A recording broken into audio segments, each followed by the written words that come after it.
Matt Berry, Jeff Saturday, Ryan Clark back NFL Live. Josh McCown will visit the Jets Friday and Saturday. The Jets already have Bryce Petty and Christian Hackenberg on a contract at quarterback. They also have been mentioned as a possible landing spot for Jay Cutler. So Jeff Saturday, which is a better option, Cutler or McCown?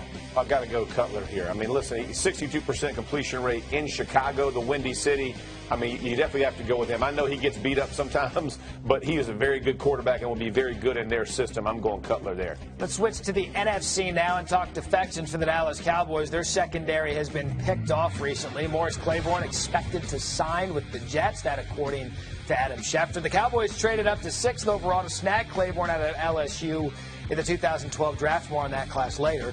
Claiborne missed 9 games last year with an injured groin. Also on the way out, Brandon Carr signed a 4-year deal with the Baltimore Ravens. It was a 1-year deal with a series of options to make it a 4-year contract. Carr's coming off his best season in Dallas that included 9 pass deflections, a quarterback pressure, a tackle for loss, and 61 tackles with the Cowboys a year ago. So you talk about a unit that looks completely different from a year ago with these 2 losses and the losses of safety Barry Church and J.J. Wilcox. 4 of Dallas's top 7 defensive backs from last season are no longer with the team. This after the Cowboys allowed their worst completion percentage in franchise history last year. So let's hop into the Verizon film room and talk 13-3 Cowboys. Ryan, is this addition by subtraction for the Cowboys defense, or are these losses really a big deal? I think you are trying to do that at corner. Obviously, Mo Claiborne never really lived up to his 6th pick of the draft, but the losses of the safeties is what concerns me. You lose Barry Church and J.J. Wilcox. I thought for sure they'd try to keep one of these guys there for not only their leadership, but for their playmaking. Barry Church, here's the guy who's the captain of your defense, played extremely well early on in the season, and once he was injured, J.J. Cox was straight laying people out all year, and when he goes down against Green Bay, you see how different this team is. Absolutely. For me, the corners aren't as big of a deal as losing these 2 guys up the middle. It's going to take some really good drafting or maybe bringing in some experienced veteran to kind of replace this guy and what they brought to the team. And what did you just talk about with the New York Giants? They got to shore themselves up the middle. So when you lose guys like you said up the middle with the secondary, that'll be an issue for the Cowboys we'll keep an eye on.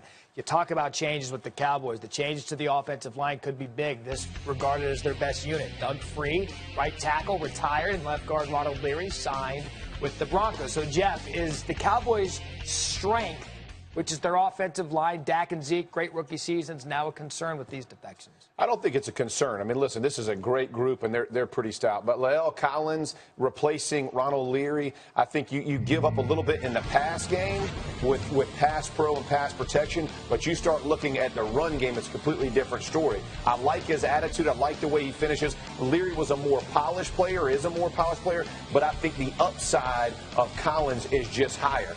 But as you talk about a run-crushing human being, and when I say crushing, I mean it, watch this tape right here. I think this is his first preseason game. Look at him matched up right here. Look at this little takedown the end. Ow! But here's my favorite part. Watch him get up. I'm fired up right now. I get fired up, finish big that man. point. Here we go right here. Look at the pull. Guess who doesn't want this?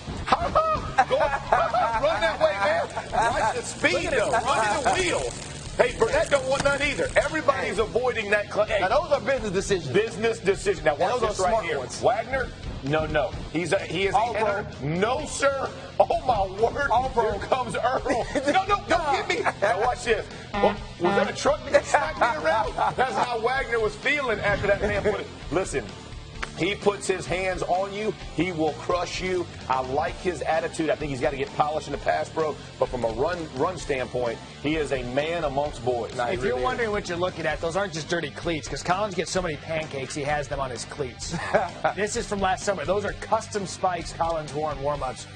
Those are pancakes. Either that or he likes to eat them. Exactly. I'm not sure it's about blocking or food. Either way, we're good. Did you produce this show today? Why are we talking about so many LSU guys? Because we're ballers. Yeah, That's what's happening. Wait a minute. Mo Claiborne. We're just putting out ballers. 6, didn't lead up.